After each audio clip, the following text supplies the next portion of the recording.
अज़ीज़ तलबा व तालिबात, उम्मीद है आप सभी खैरियत से होंगे। आज के इस वीडियो में हम 26 मार्च 2024 को जोग्राफी का जो पेपर हुआ है 10वीं क्लास का, उसको डिस्कस करने जा रहे हैं। खासकर सवाल नंबर 4 और सवाल नंबर 6 जो 14 मार्क पर मुश्तमिल होता है, वो आपको समझाने की कोशिश करेंगे। सवाल नंबर 4, सवाल नंबर 6 ये नक्शे पर मबनी सवालात होते हैं, और अगर आप इसकी सही प्रैक्टिस कर लेते हो तो बहुत कम वक्त में जो है 14 मार्क आप हासिल कर सकते हो। तो चलिए शुरू करते हैं। पहले सवाल नंबर 1 देख लेंगे। सही मुतबादल चुनकर जुमले दोबारा लिखिए। पहला, पेंटानॉल के दलदली इलाके में देवकामत एनाकोंडा पाया जाता है। नंबर 2, आबादी की तकसीम पर फिजियोग्राफिक अंसर असर करता है। सवाल नंबर 3, ब्राज़ील में आमतौर पर सड़क आमदोरफ्त का जरिया है।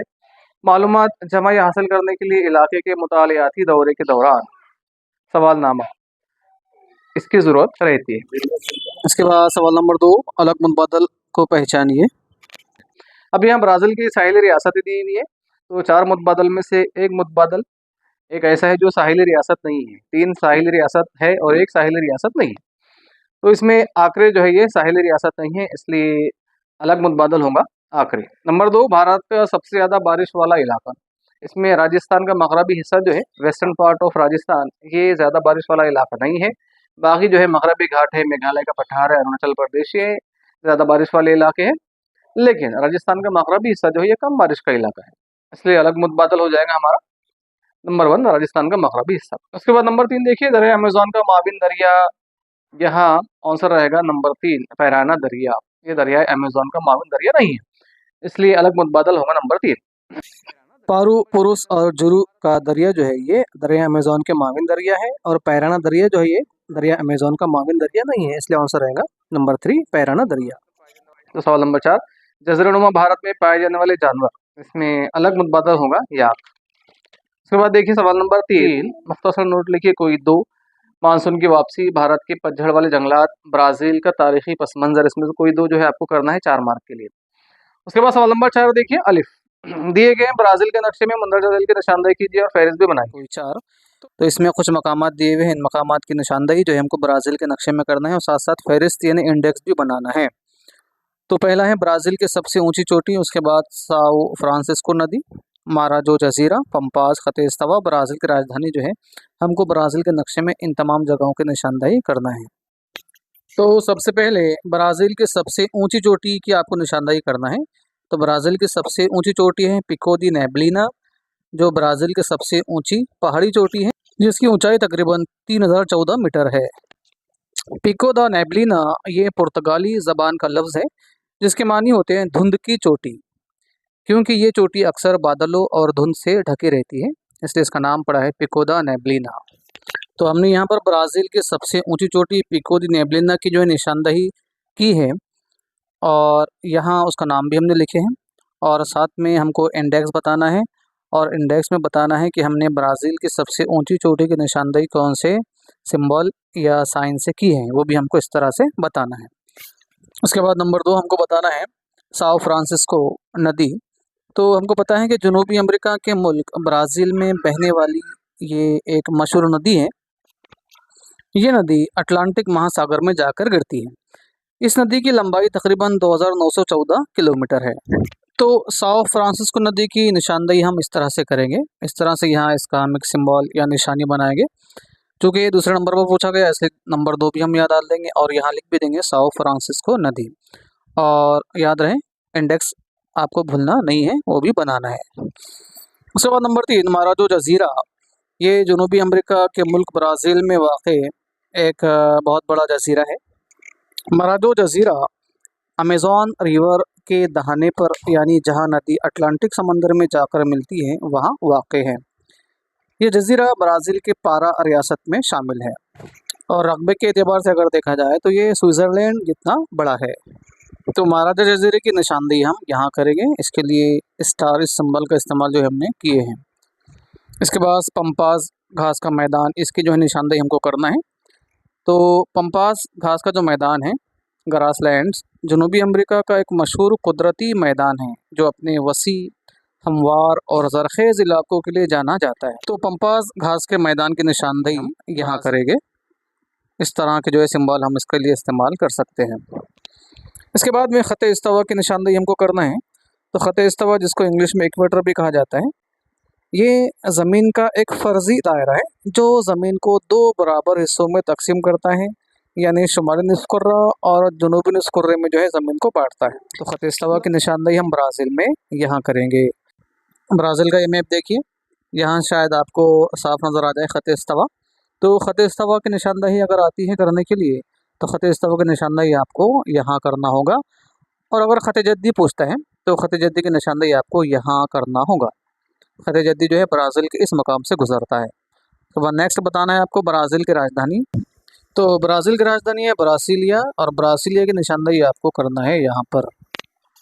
प्रैक्टिस के नुक्ते नज़र से एक और जो है मैप यहाँ ब्राज़ील का देखेंगे। ब्राज़ील के नक्शे के खाके में दरअसल की निशानदेही कीजिए, इनके नाम लिखिए और अशारिया बनाइए। यह आपको बताना है ब्रासिलिया। ब्रासिलिया जो ब्राज़ील की राजधानी है, इसकी निशानदेही हमको करना है यहाँ पर। इस मैप में जगहों की निशानदेही जिस अंदाज से की गई है, उसी अंदाज से आपको एग्ज़ाम के अंदर भी जो है नक्शे में निशानदेही करनी होगी। उसके बाद नेक्स्ट अमापा की निशानदेही आपको करना है यहाँ। उसके बाद फ्रेंच गियाना शुमाली पड़ोसी मुल्क है, इसकी निशानदेही आपको यहाँ करना है। उसके बाद उरुग्वे जनूबी पड़ोसी मुल्क ब्राज़ील का, इसकी निशानदेही यहाँ करेंगे।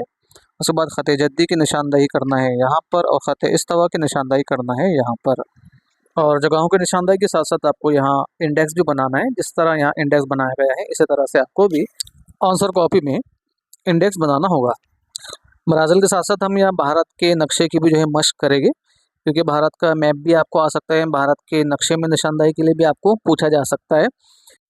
सवाल इस तरह से आएगा कि भारत के नक्शे के खाके में दरअसल की निशानदेही कीजिए। तो यहाँ आपको बताना है मेघालय, तो मेघालय की निशानदेही आपको करना है यहाँ। पंजाब की निशानदेही करना होगा यहाँ पर। मुंबई को बताना है यहाँ। ख़त सरतान भारत के दरमियान से गुजरता है, इसकी निशानदेही आपको यहाँ करना है। कन्याकुमारी की निशानदेही यहाँ करेंगे, और उत्तराखंड की निशानदेही यहाँ करेंगे। और साथ साथ जो है आपको इंडेक्स भी बनाना है, तो इस तरह से आपको इंडेक्स भी बनाना होगा। इसके बाद देखते हैं दूसरा मैप। भारत के नक्शे के खाके में दरअसल की निशानदेही कीजिए, उनके नाम लिखिए और अशारिया भी बनाइए। इसमें नंबर 1 बताना है आपको न्यू मूर जज़ीरा। ये जज़ीरा 1970 के समुद्री तूफान के बाद समंदर की तह से उभरा। भारत ने इसे न्यू मूर आइलैंड कहा, तो बांग्लादेश ने इसे साउथ तलपट्टी आइलैंड कहा। तो न्यू मूर जज़ीरे की निशानदेही आपको करना होगा यहाँ पर, और इंडेक्स में भी बताना है कि न्यू मूर जज़ीरा आपने नक्शे में कौन से साइन या सिंबल के ज़रिए से बताया है। उसके बाद नंबर 2 नई दिल्ली की निशानदेही करना होगा आपको यहाँ पर। उसके बाद सिक्किम की निशानदेही करना होगा यहाँ। इंदिरा पॉइंट की निशानदेही करना होगा आपको यहाँ पर। इंदिरा पॉइंट के ताल्लुक से मैं आपको बताते हुए चलूँ कि भारत के जनूबी सिमत का इंतहाई सिरा इंदिरा पॉइंट है, जिसे southern most point of India भी कहा जाता है। ये अंडमान व निकोबार जज़ायर में ग्रेट निकोबार जज़ीरे पर वाक़ है, तो इसकी निशानदेही करना होगा आपको यहाँ पर। इसके बाद नेक्स्ट है जज़ीरा बैरन। तो जज़ीरा बैरन जो है ये अंडमान निकोबार जज़ायर के मशरक़ी हिस्से में वाक़ है। जज़ीरा बैरन जो है ये भारत की समुद्री हदूद के अंदर आता है, तो जज़ीरा बैरन की निशानदेही आपको करना होगा यहाँ पर। इसके बाद नेक्स्ट है लक्षद्वीप। लक्षद्वीप मतलब लाख जज़ीरे। असल में ये जो है छोटे छोटे जज़ायर का मजमूआ है लक्षद्वीप।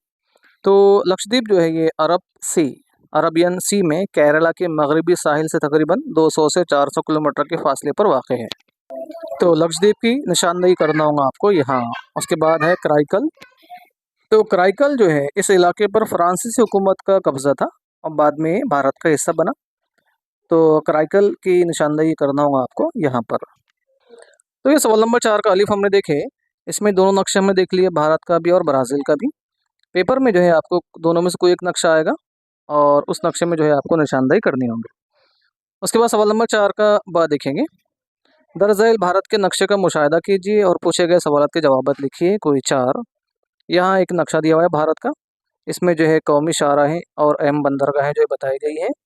यहाँ आप देख सकते हैं कि अशारिया भी दिया हुआ है, और अशारिया के अंदर शाहराहें और अहम बंदरगाहों के लिए कौन सा सिंबल और निशानात का इस्तेमाल किया गया है, वो यहाँ अशारिया में बताया गया है। तो देखते हैं पहला सवाल है नक्शे का उन्वान और ज़ैली उन्वान बताइए। तो नक्शे का उन्वान है भारत और ज़ैली उन्वान है कौमी शाहराहें और अहम बंदरगाह है। सवाल नंबर 2 भारत के किस हिस्से में सड़कों का घना जाल नज़र आता है। तो दिए गए नक्शे का मुशाहिदा करने पर समझ में आता है कि शुमाली और जुनूबी हिस्सों में जो है सड़कों का घना जाल नजर आता है। उसके बाद नंबर 3, कोई दो मगरबी साहिल की बंदरगाहों के नाम बताइए। तो देखिए नक्शे में यहाँ पर मुंबई, पोरबंदर और कांडला ये मगरबी साहिल की बंदरगाहें हैं, तो ये जवाब में आपको लिखना है। उसके बाद नंबर 4, सिलचर और पोरबंदर को जोड़ने वाले हाईवे का नाम बताइए। तो ये देखिए ये है पोरबंदर और ये रहा सिलचर, इसको जोड़ने वाला जो हाईवे यहाँ पर ग्रीन कलर से जो बताया गया है, इस शाहरा का नाम है मशरिक मगरिब शाहरा, ईस्ट वेस्ट हाईवे। उसके बाद नंबर 5 है, कोलकाता के नज़दीक जजीरे का नाम बताइए। तो कोलकाता के नज़दीक जजीरे का नाम आप लिख सकते हो न्यू मूर आइलैंड, न्यू मूर जजीरा। इसके बाद सवाल नंबर 5, जोग्राफी वजूहत बताइए कोई दो।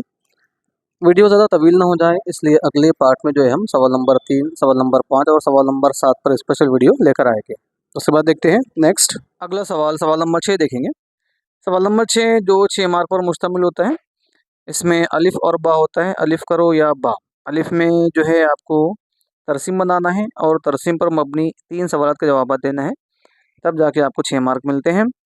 और में जो होता है इसमें कोई एक तरसीम में नक्शा दिया हुआ होता है जिस पर मबनी 6 सवालात होते हैं, 6 सवालात के जवाब आपको लिखना है, तब जाके आपको 6 मार्क मिलेंगे। तो देखते हैं पहले सवाल नंबर 6 का, अलिफ दिए गए आदद शुमार की बिना पर सादा सुतून तरसीम बनाइए और दर्ज झैल सवालात के जवाब दीजिए।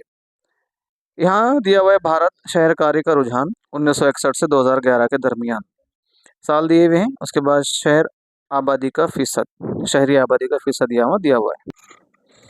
इन दिए हुए आदद शुमार के मुताबिक हमको सादा सुतून तरसीम बनाना है। तो सबसे पहले हम ग्राफ पेपर के ऊपर एक्स महवर और वाई महवर ले लेंगे।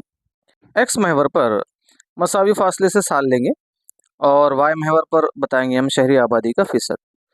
तो शहरी आबादी का फीसद, इसके जो आदद शुमार दिए हुए हैं इसमें हमको मिनिमम वैल्यू और मैक्सिमम वैल्यू को ध्यान में रखते हुए वाई महवर के लिए एक पैमाना तय करेंगे।